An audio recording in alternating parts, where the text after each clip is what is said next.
In 2010, Arizona passed SB 1070, described as the toughest immigration law in American history. The stated goal was simple: make life so difficult for undocumented immigrants that they would self-deport, opening jobs for American citizens. The result? Over $250 million in lost agricultural revenue as crops rotted in fields because no Americans would take the jobs, even at doubled wages. Construction projects ground to a halt. Real estate values plummeted. The ideology was clear. The economics were catastrophic.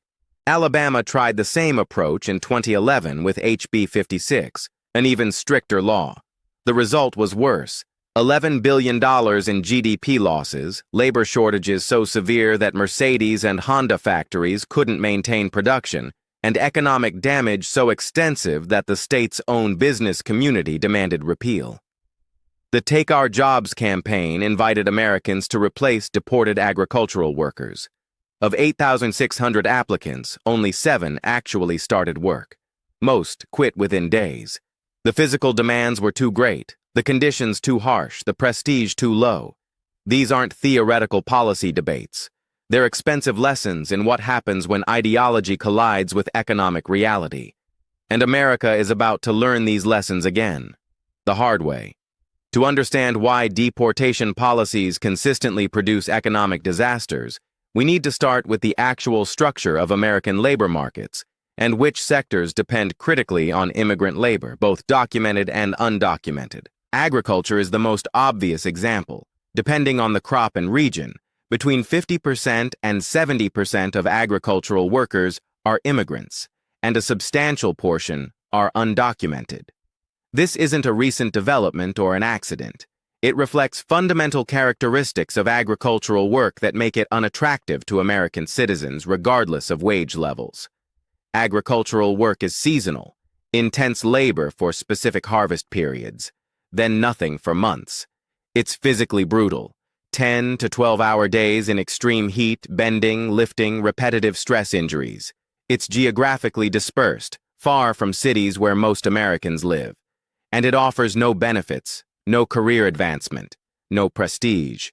Even when farms offer $15 or $20 per hour, well above minimum wage, they struggle to recruit American workers who will stay more than a few days. The construction sector shows similar patterns. In many regions, 30% to 40% of construction workers are immigrants, with undocumented workers concentrated in the most physically demanding positions: roofing in summer heat, concrete work, demolition, framing. These aren't jobs that Americans are lining up to take. When enforcement actions reduce the available immigrant workforce, construction projects face delays or cancellation because replacement workers can't be found. The restaurant and hospitality industries are equally dependent.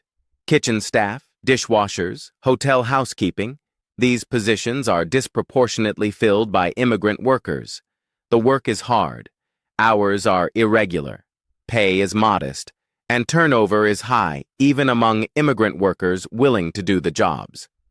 When immigration enforcement increases, restaurants struggle to maintain staff, and hotels can't adequately clean rooms. Meatpacking and food processing plants operate on thin margins with demanding conditions. Workers stand for entire shifts in cold environments doing repetitive, physically taxing work. The injury rates are high. Turnover is constant. These facilities often locate in rural areas specifically because that's where they can recruit immigrant workers willing to accept the conditions. When that workforce disappears, plants reduce operations or close entirely.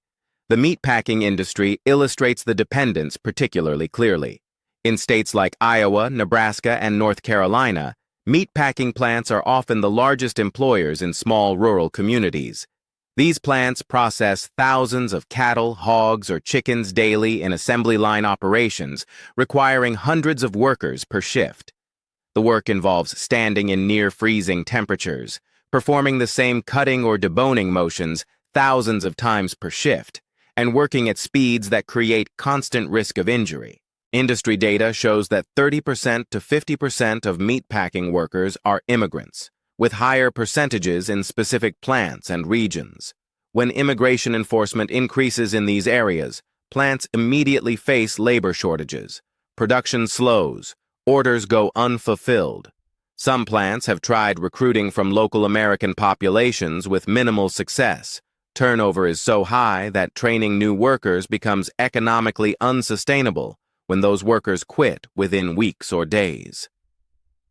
One major pork processing plant in Iowa tried recruiting American workers when immigration enforcement reduced their immigrant workforce.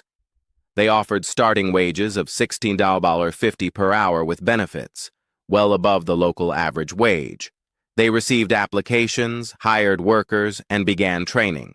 Within 30 days, 70% of the American hires had quit. The physical demands, the cold, the repetitive stress, and the pace of work drove them away despite compensation that was considered good for the area. The critical point is that these aren't jobs Americans are avoiding because wages are too low. Multiple studies and real-world experiments have shown that even substantial wage increases don't attract American workers to these positions in sufficient numbers. The work itself, the physical demands, the conditions, the lack of prestige, the irregular hours, makes these jobs fundamentally unattractive regardless of compensation. The Arizona experience provides the clearest case study in what happens when ideology drives deportation policy without considering economic consequences. SB 1070, signed into law in April 2010, required police to check immigration status during stops, made it a state crime to be in the U.S. illegally, and created substantial penalties for employers who knowingly hired undocumented workers.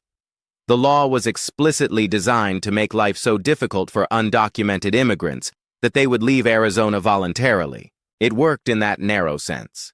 An estimated 100,000 undocumented immigrants left Arizona in the months following the law's passage. But the economic consequences were immediate and severe. Arizona's agricultural sector was devastated. The spring 2011 harvest saw crops rotting in fields across the state because farmers couldn't find workers. Lettuce, melons, peppers, millions of dollars worth of produce went unharvested. Farmers offered higher wages, better conditions, anything to attract workers. Very few Americans applied, and those who did rarely lasted more than a day or two in the fields. One farmer told reporters he increased wages from $8 to $12 per hour, a 50% increase. He received 3 American applicants. One quit after 4 hours. One lasted a day and a half. The third made it 3 days before deciding the work was too physically demanding. Meanwhile, his crops were passing their harvest window and becoming worthless. The construction industry faced similar problems. Major projects in Phoenix experienced delays because contractors couldn't find enough workers. Some projects were canceled entirely when it became clear the labor force wasn't available at any price that made the economics work. The real estate market suffered collateral damage. As the labor force contracted and economic activity slowed, property values declined. Areas heavily dependent on immigrant labor saw the sharpest drops. The economic ripples spread far beyond the immigrants who left, affecting landlords, retail businesses, service providers, everyone integrated into the economic ecosystem that relied on immigrant consumption and labor. By mid-2011, Arizona business groups were lobbying against the law they'd initially supported. The Chamber of Commerce published estimates that SB 1070 would cost the state $250 million to $500 million in lost economic activity.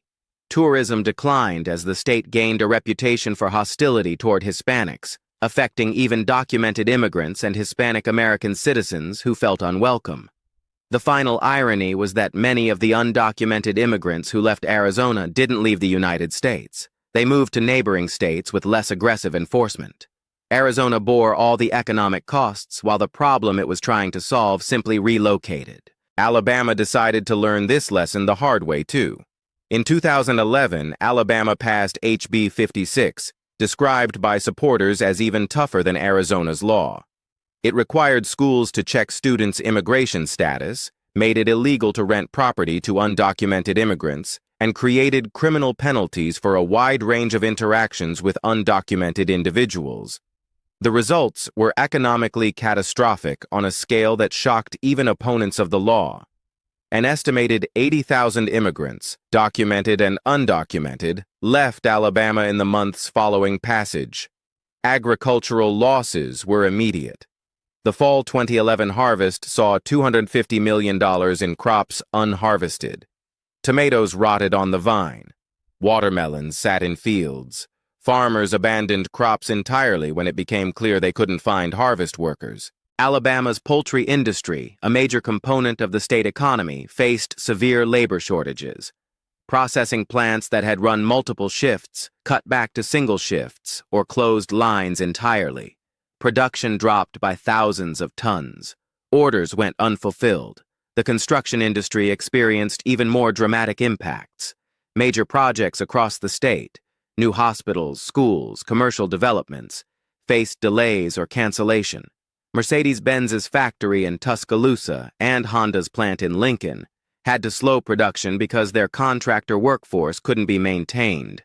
The economic modeling done afterward estimated total losses at $10.8 billion in GDP over several years, a staggering number for a state Alabama's size.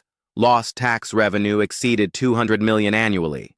The state budget took a hit at exactly the wrong time, during ongoing recovery from the 2008 recession. Alabama's business community revolted. In 2012, the State Chamber of Commerce, the Business Council of Alabama, and industry groups across sectors demanded changes to the law. Farmers testified before the legislature about economic devastation. Construction companies showed canceled contracts. The law was significantly weakened in 2012 and further modified in subsequent years. But the damage was done. Workers who left didn't immediately return even after enforcement eased. Economic relationships that were disrupted took years to rebuild. Companies that had invested in Alabama reconsidered future investments. The state's business reputation suffered harm that lasted far longer than the law's most aggressive provisions. Georgia experienced similar dynamics. In 2011, Georgia passed HB 87, another strict immigration enforcement law. The agricultural impact was immediate. $300 million in crops left unharvested. The state's peach crop, symbolically important to Georgia's identity, suffered particularly visible losses. Georgia's governor, Nathan Deal, tried an innovative solution that proved the fundamental point about why Americans don't take these jobs. He suggested putting criminal probationers to work in the fields to replace immigrant workers. The state created a program allowing probation officers to assign agricultural work to people serving probation sentences. The program seemed logical on paper. Georgia had thousands of people on probation. Farms desperately needed workers. Probationers needed to demonstrate rehabilitation and work ethic. It appeared to be a natural match that could solve multiple problems simultaneously. The governor promoted it as proof that Americans would do agricultural work if given the opportunity. The reality destroyed that narrative completely. The program launched in summer 2011 with significant publicity. Probation officers identified candidates. Farmers agreed to participate. The state provided transportation and oversight.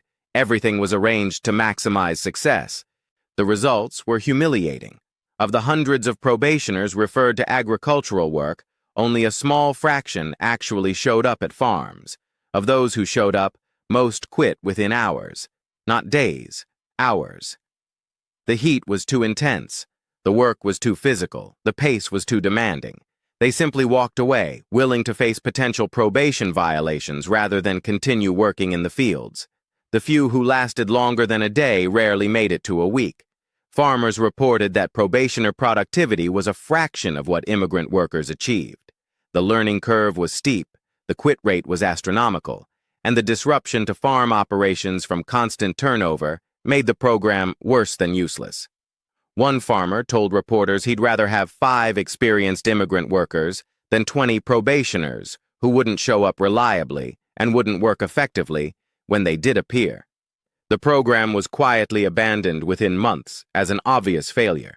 Even people facing legal consequences for not completing their probation wouldn't stick with agricultural labor. If people serving probation sentences won't do the work, The idea that unemployed Americans are eager for these jobs if only immigrants weren't taking them is obviously false. The Take Our Jobs campaign provides perhaps the most direct test of whether Americans will take agricultural jobs if offered. In 2010, the United Farm Workers Union, responding to claims that undocumented immigrants were taking jobs Americans wanted, launched the Take Our Jobs campaign. The union created a website inviting Americans to apply for agricultural work. They promised to connect applicants with farmers looking for workers. It was a direct challenge. If you think immigrants are taking jobs you want, here's your chance to take them. The campaign received substantial media attention. The website got millions of visits, and 8,600 people filled out applications expressing interest in agricultural work. This seemed like potential vindication for those claiming Americans would do these jobs, but only 7 people actually started working. 7 out of 8,600 who expressed interest, and most of those 7 didn't last long. The physical reality of agricultural labor, the heat, the bending, the repetitive motion, the long hours, the exhaustion, drove them away within days. The campaign proved conclusively what farmers already knew. Americans won't do this work in any numbers that matter, regardless of stated willingness when filling out an online form. The gap between saying you'd be willing to do hard physical labor and actually doing it day after day is enormous. This matters because it demolishes the core assumption behind deportation-focused immigration policy, that undocumented immigrants are taking jobs Americans want. They're not. They're doing jobs Americans refuse even when directly offered, and even at wages significantly above minimum wage. The economic paradox of undocumented immigration makes the deportation debate even more complex. Undocumented immigrants pay substantial taxes.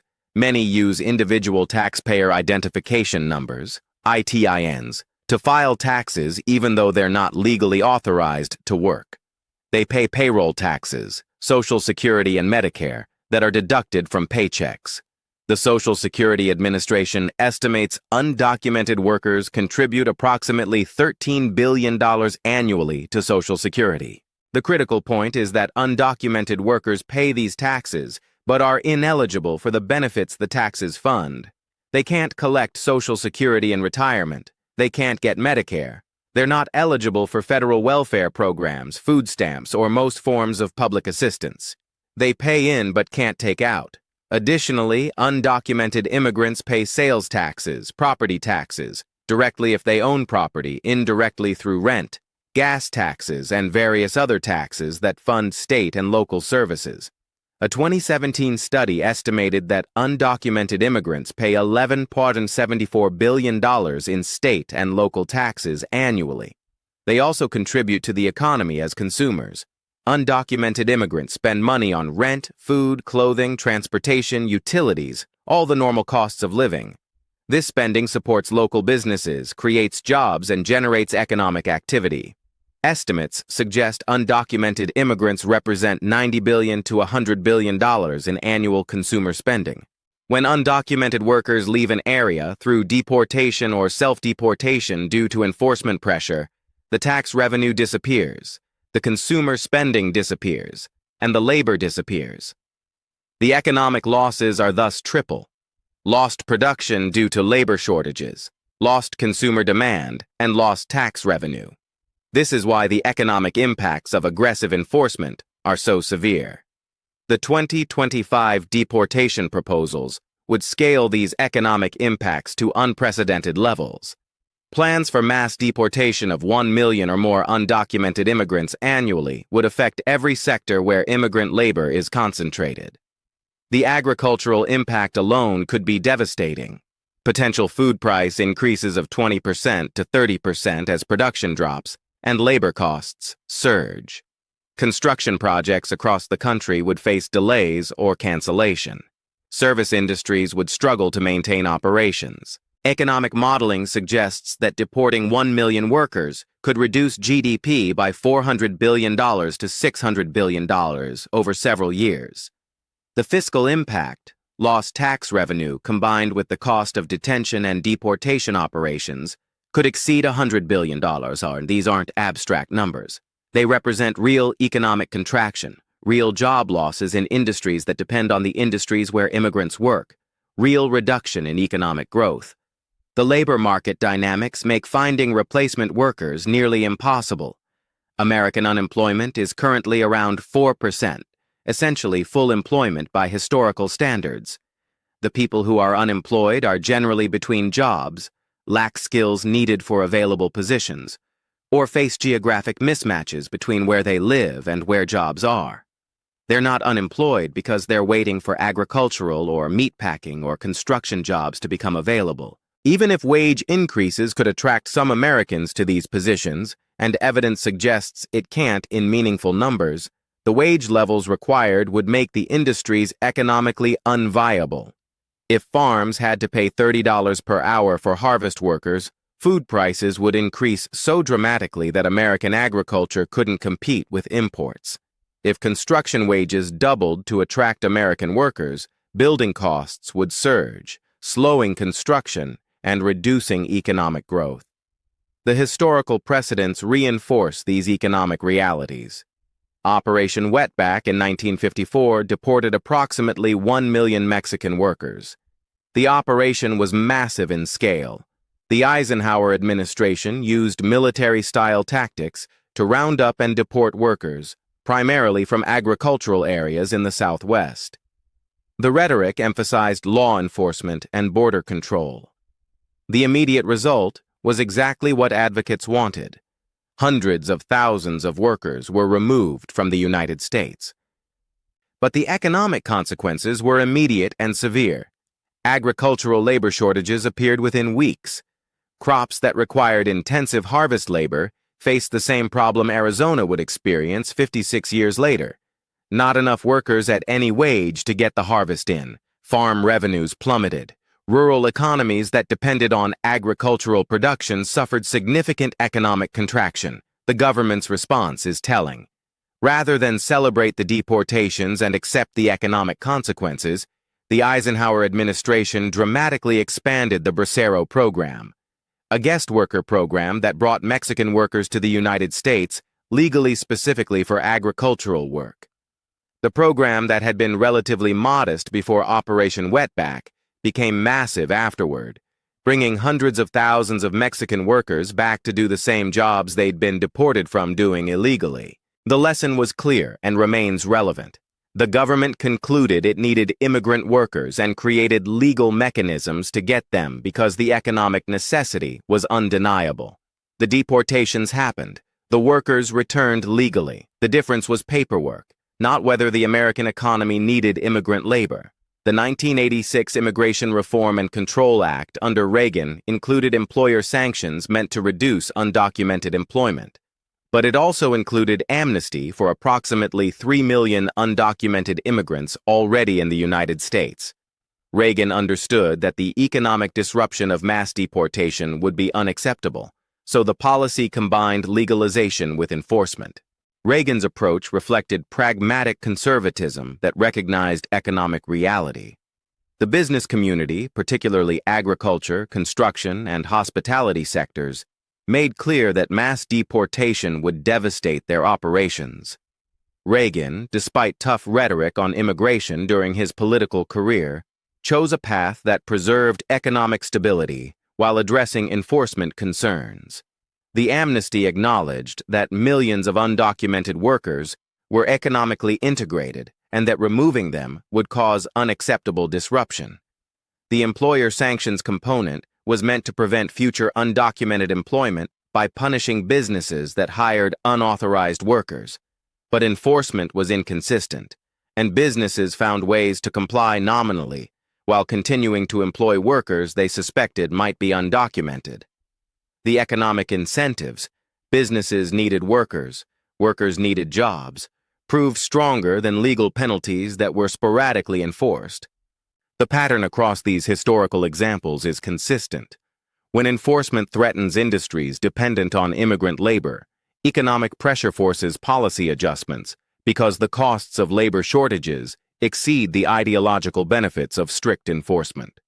The political economy creates perverse incentives. Politicians can gain support by advocating tough immigration enforcement. The benefits to politicians are immediate and concentrated in the political coalition that favors enforcement. The costs are diffuse and delayed, spread across consumers who pay higher prices, businesses that face labor shortages, and economic growth that slows gradually rather than collapsing overnight. This means the political incentives push toward policies that economists know will be harmful. The politician gets credit for being tough on immigration. By the time economic costs become undeniable, the politician may be out of office or can blame the problems on other factors. The solution isn't politically viable in current environment, but economically it's clear. Reform immigration law to match economic reality. Create legal pathways for workers in sectors that demonstrably cannot find American workers. Enforce labor laws to prevent exploitation. Allow market mechanisms to allocate labor where it's needed. Recognize that the economy needs immigrant workers and create systems that acknowledge that reality rather than pretending it doesn't exist. But this solution requires admitting that Americans won't do certain jobs and that the economy depends on immigrant labor. It requires accepting that the simple narrative of deport them and Americans will take the jobs is false. And it requires prioritizing economic reality over ideological purity. The coming years will test whether America chooses economic rationality or ideological commitment, regardless of cost. The historical evidence is clear. The economic modeling is consistent. The real-world experiments in Arizona, Alabama, and Georgia provided expensive proof. Mass deportation produces economic disaster without solving any actual problems. The crops will rot in the fields. The construction projects will stall. The prices will increase, the economy will contract, and then, eventually, policy will adjust to economic reality, because it always does. The question is how much economic damage America will accept before making that adjustment. Every previous attempt at mass deportation has ended the same way: recognition that the economy needs immigrant workers, followed by policy changes to make them available. The ideology can drive policy temporarily, but economics always wins eventually. The only question is the cost of fighting that reality before accepting it.